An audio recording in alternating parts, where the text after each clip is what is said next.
in him be so enlarged that we can trust him.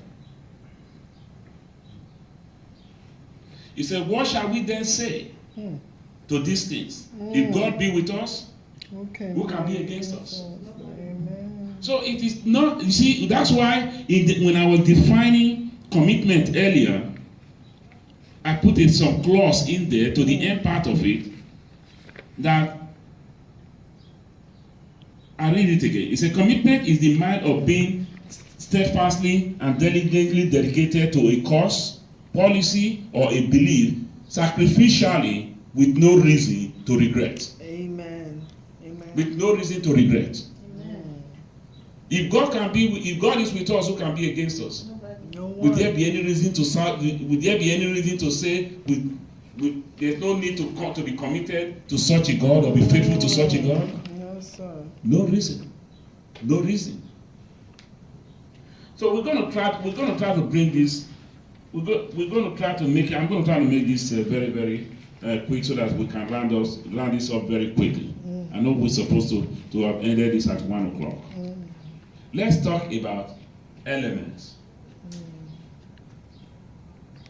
of commitment in faithfulness. What are the things that we can do or we can use to assess ourselves to know that we are on the line and not the part of being committed and being faithful to the cause of God?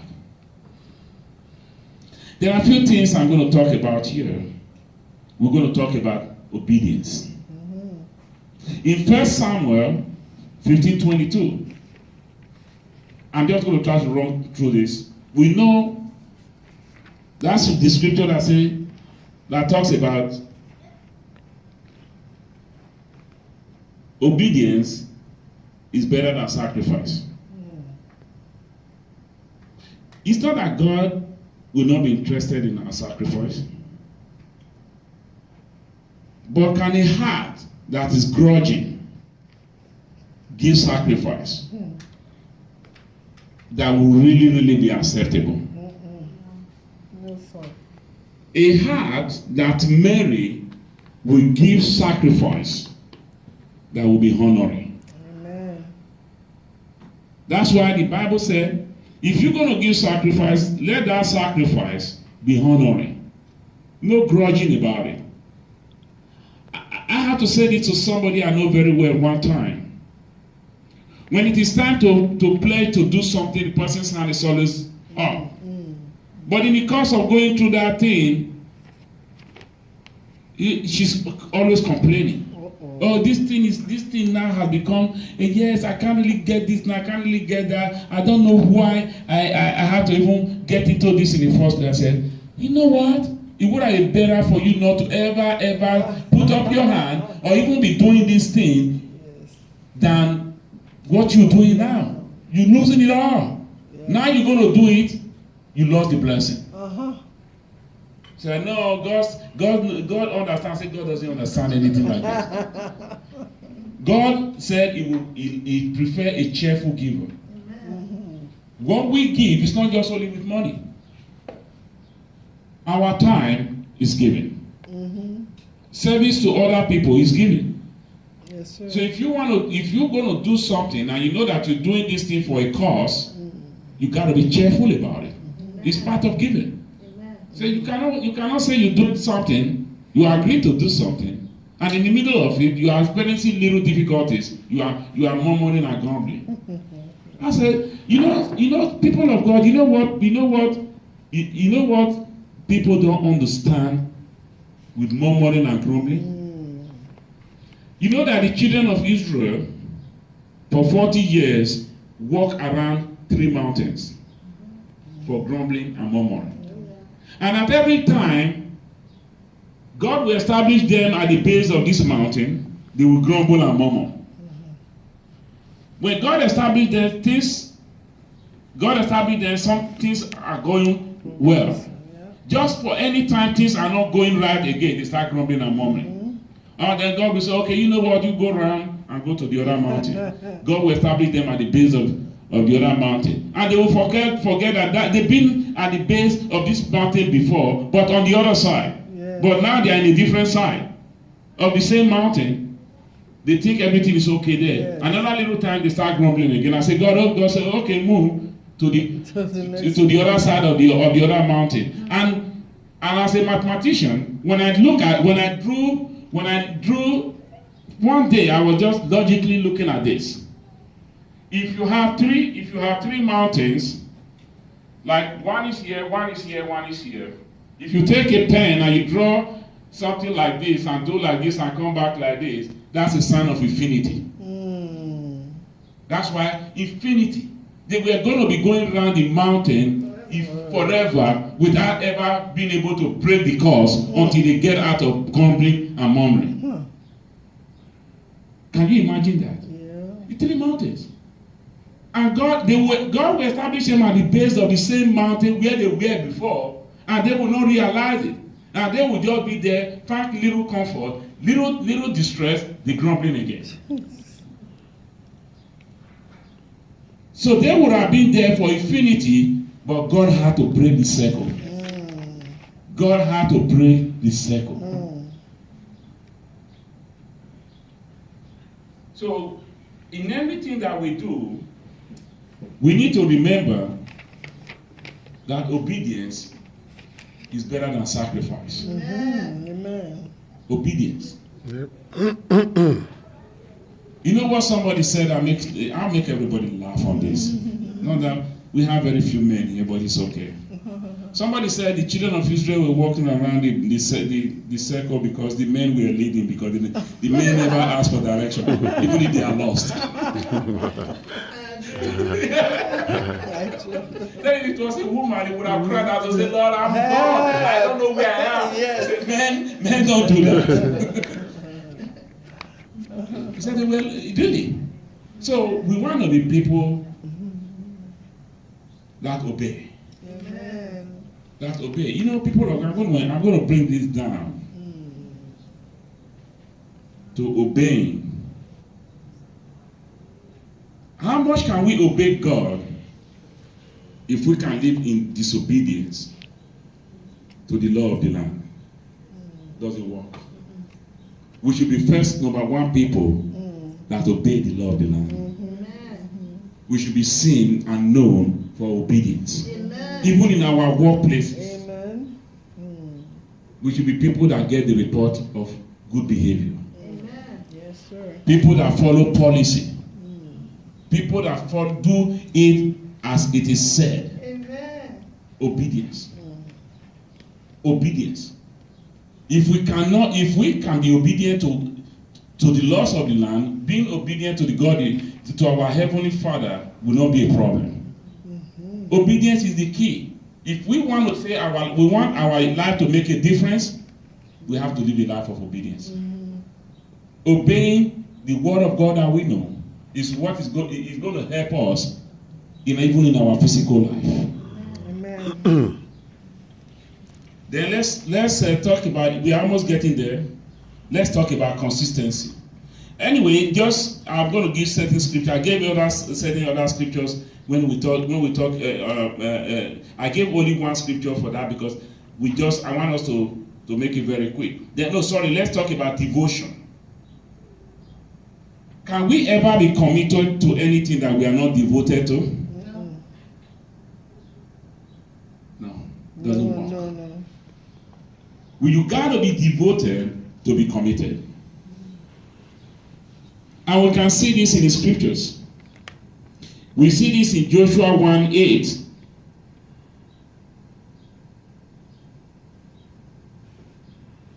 And we see this in Joshua 24:15. When God called Joshua, he said, this book of the law shall not do what? Shall not depart from your mouth. In it shall you do what? Meditate day and night. Be devoted to it. And then he went further to say, in this shall you do what? Shall you make success. Success is in it. Amen. Success goes with devotion. Devotion is dedication, is commitment.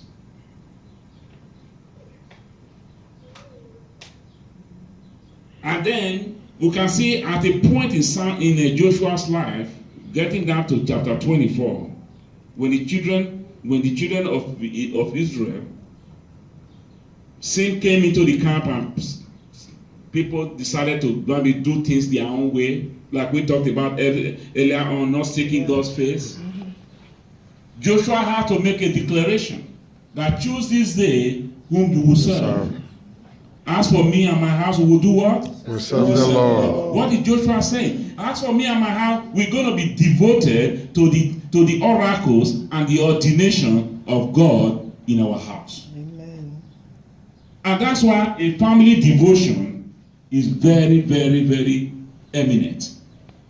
C.S. Lewis made a comment that's so interesting. C.S. Lewis said, family that pray together, stay together. Amen. It's not from the Bible, but it's a very true word. Very, very true. John Hagin said in one of his messages, I was listening to one of his messages, he said, husbands, don't be too busy to pray with your wife. He said it takes less than a minute. You can even have a devotion for 1 minute. My wife is here.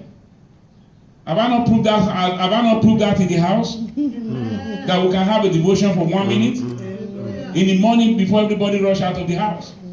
Yes.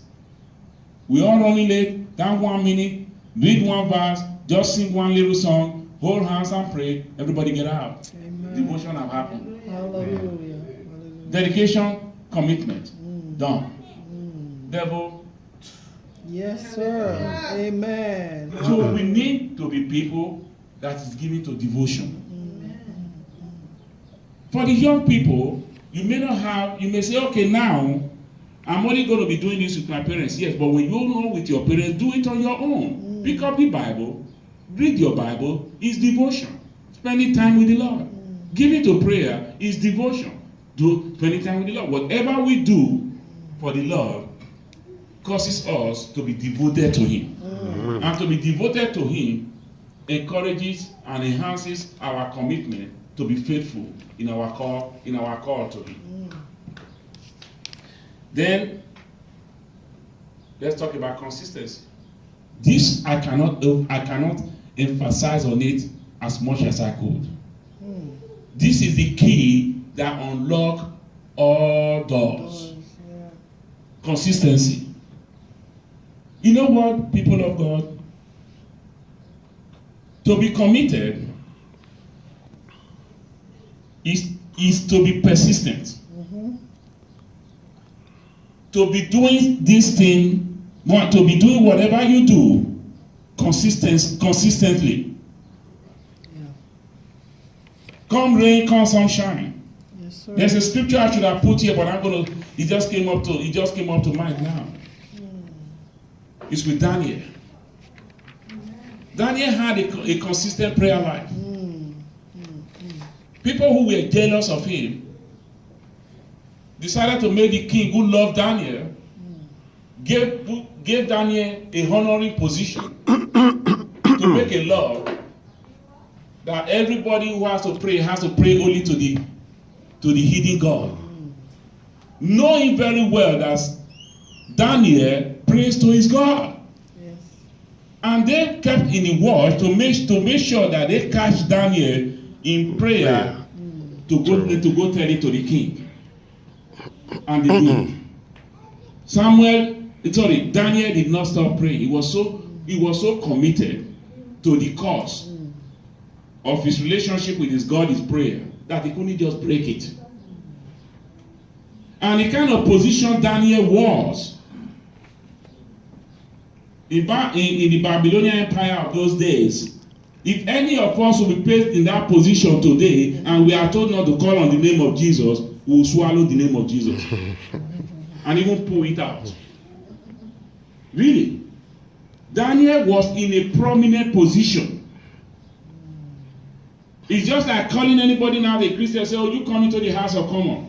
We're going to make you a senator. But all you have to do, you can't call on the name of this your God.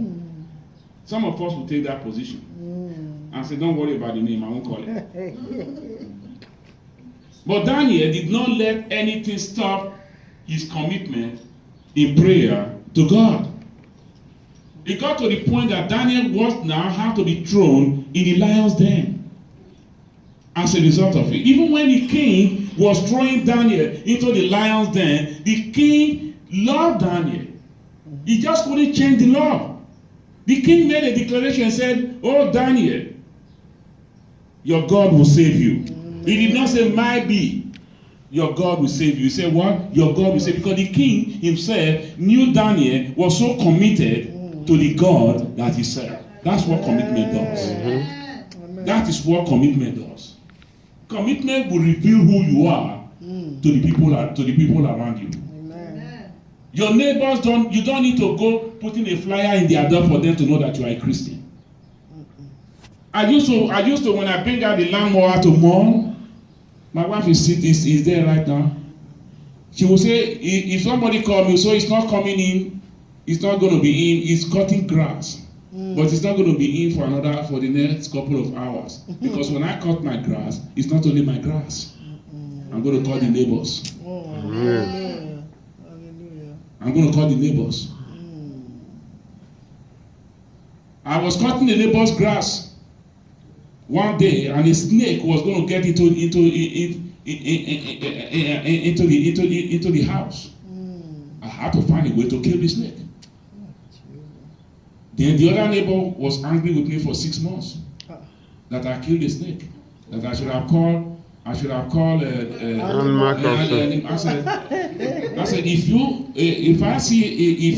I said, that's okay with you. You don't even want to talk to me, fine. If you are training a snake in your compound and he get into my compound, I'll treat it like a snake. Exactly.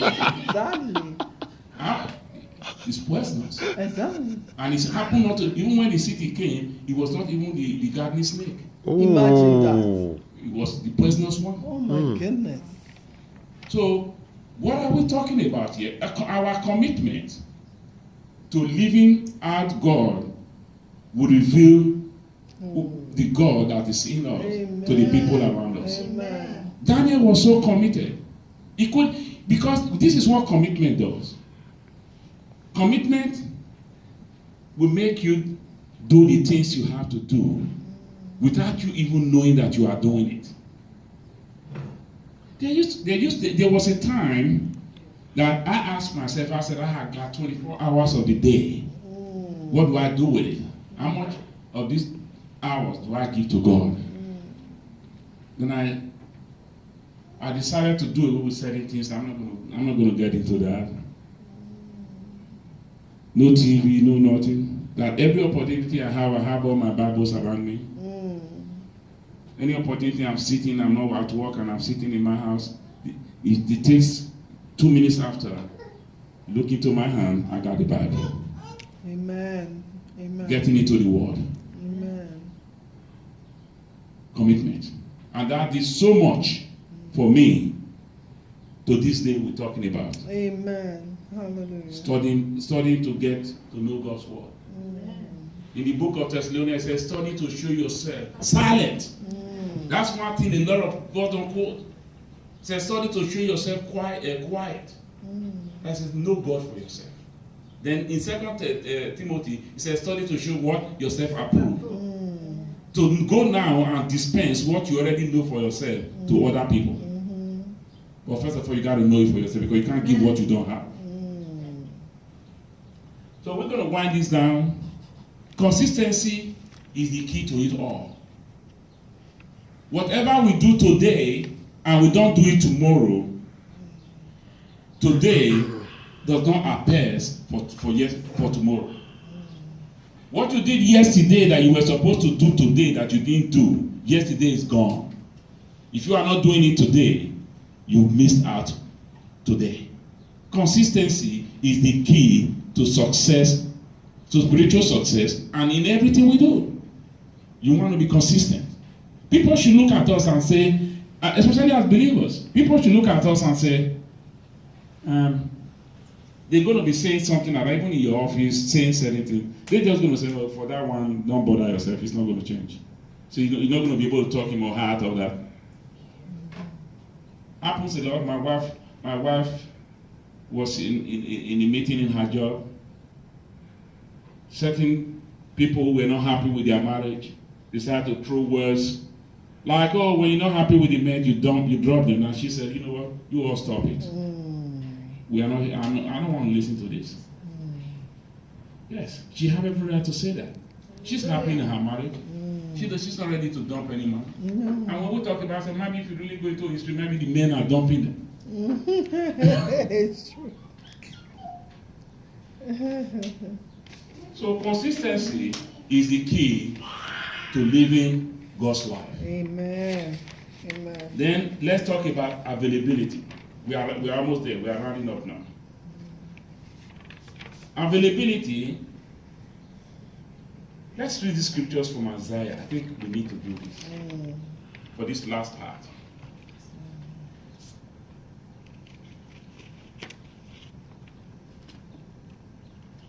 He said, "And if it seems evil unto you to serve the Lord, choose this day whom you will serve." That's what I just already said about Joshua, right? He said, "As for me and my house, we'll do what? We'll serve Serve the Lord. Serve the Lord. Availability. We want to make ourselves available. And I'm going to say this in closing. That people of God, you might look like you look very few here today. In the world context, the world is always looking for population and high numbers. But the Bible tells us that few are called, many are called, few are chosen. If you see yourself privileged to be called of God and being obedient, being consistent in serving Him. Amen. Hallelujah. Availability is very, very important in our life. You know why?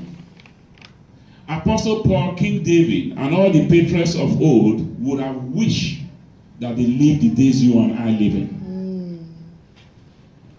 They had the Holy Spirit in their time to do what God will have them do. Only for the time God is using them. But for us, when we get saved, the Holy Spirit takes residence in us. Amen. The Holy Spirit is within us. It's ready. The spirit part of us now. Oh my God, I don't know how to. I will use my technological knowledge here. You know when you send a file with attachment, the body of that email doesn't explain it all until you open the attachment. The attachment is to support the body of the email to what you really want to express in that email. That's exactly what it looks like when we get saved. When we get saved, our spirit part now is attached to the Holy Spirit. Hallelujah. So whenever the attachment part of us is open, it reveals who we really are in God. Hallelujah. So the Holy Spirit is our attachment. Wherever God sends us, when people see us and they open the attachment in us, they see the Holy Spirit. Hallelujah. Glory. So in every aspect of our life, we want to be available. We want to make ourselves available. If we look, another reason I'm going to say this. If we read through the Old Testament, God was always in the move of sending the angels to come and do work on earth. But in the New Testament, we don't see that much. You know why? This is the reason why. The reason why is because the angels, God never created the angels for us. He created the angels for heavenly ministration. But because the Holy Spirit has to be sent to the earth to do things in the Old Testament times, God will sometimes have to send the angels to do things very quickly that human cannot get to do it very quickly to get it done. So the angels And remember, I said in the beginning that God, Jehovah, was dealing directly with human race. Amen. When God Jehovah was dealing directly with human race, he was using the angels because the angels were established for his service. Amen. Amen. Hallelujah. But now, with the dispensation of Jesus and the Holy Spirit, God is not using the angels. They don't use the angels that much. You know why? Because the Spirit is within you, within us, that can be ignited to do the work of God right here on earth. Hallelujah. If I have a need, the Holy Spirit can put it in your mind that I'm coming to you for a need. Thank you, Lord. Hallelujah. And when I come to you, because the Holy Spirit have already put it in your heart that I'm coming to you, sometimes I don't even have to ask you before you call him and I said, I got this thing for you. Amen. Amen. Amen. That is where we are today. Amen. So we are at the level where we need to make ourselves available to be used of God. Amen. Because the Spirit of God in us will reveal to us what God wants to do at all times. What God wants to do at all times. Amen. I'm going to say this. It's what happened anyway. There was one Christmas season. We usually get turkeys. We want to bless certain people. There was this Christmas year. We had extra turkeys and we were hoping to look for people to give it to. We didn't get them from maybe anywhere. We bought them with our own money because we like to bless certain families. So certain friends who knew us didn't know whether we had anything at all. Myself and my wife forgot where we were going on that. No, it wasn't us. It was me and one of my friends. We were going somewhere, and I got this phone call from another brother. He said, "Oh, by the way, I just referred a lady, a single lady, to you, and to see whatever way she can be helped, at least for this Christmas season, whatever way she can be helped."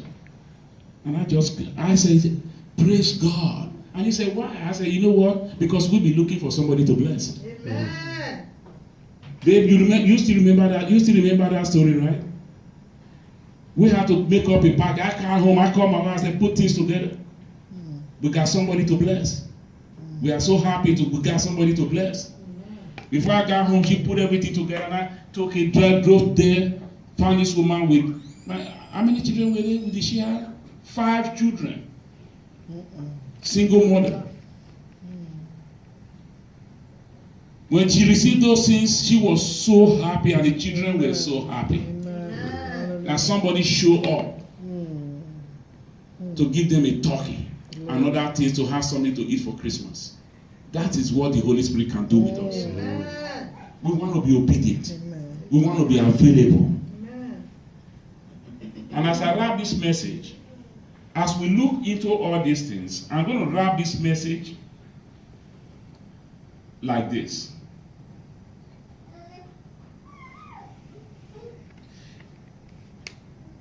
The Holy Spirit is our leader and our guide. If God, who knows all things, was to come into our individual lives today and take inventory, God knows all things. Even the things we have from each other, God knows about it. If God was to take inventory of our life, how well can we say we are doing in obedience? How well can we say we are doing in devotion? How well can we say we are doing in consistency? And how well can we say we are doing in availability? God established the school system to take exam in one part and pass to the other class. It does happen in heaven too. That God attests us on the heavenly assessment. Amen. I want every one of us to look into our heart today, from this day on, to say, yes, for real, I'm going to look into these areas of my life, so that if God will look into my life if God is going to rate, use this as a rating to rate people for heavenly cause, I want to get a pass mark. Amen. I want to get a pass mark. Heavenly assessment is based on these principles. God assess. God assess. You know why I will say God assess? That word welcome, come in, well done, my servant. It's because you obeyed. Amen. Hallelujah. It's Amen. because you were devoted. Amen. Amen. It's because you were committed. Uh-huh. It's because you made yourself available for other people. Yes, sir. It's because you were consistent. Amen. It's proving the kingdom of heaven here on earth by being a true ambassador. Amen. God does assessment. So I will encourage each and every one of us today to use this as an yardstick to look into our lives. Let it be a mirror into our life. Before not having God to look into it, but we look at it ourselves Amen. and ask God to help us areas where we need help. Amen. Hallelujah. With this, I close. Hallelujah. Glory. Hallelujah. Amen. Thank you, Jesus. Thank you, Lord. Give you glory, Lord. Bless your holy name. Hallelujah. Pastor, Thank you so much. if there's anything I would, if there's anything I would think we should do today, we are not that many here. Why don't we just pray? Why don't we just pray this over everybody, including us all, that God will help us. We need God's help. Amen. We need God's help. We need God's help because we can't run this race or walk this walk ourselves. Can we all stand? Let's go, Lord. Amen. So why don't you pray? Why don't you pray over all of us? Jesus. Thank you, Father. Lord, we bless you. Father, we thank you. Heavenly Lord, we just give you glory for the word that has come forth with power. Lord Jesus, oh, you are faithful God. Faithful God, we bless you for your faithfulness in our lives. Knowing that you created us in your image, O Lord, we know that your faith is in us, O Lord. Help our faith today, Lord. Help our faith, O God. Even in the Bible, the man said, help my faith, O Lord. Help my unbelief, O Lord. Yes. Let there be any outer of doubt, unbelief in us, that you wash it away with the blood today. Amen. We wash it away with the blood today in the mighty name of Jesus. That from this day, as we have heard this word that has come down with power, your power will also be in us, O God, to be committed in faithfulness. Yes. Daddy, that will be dedicated, committed to your cause.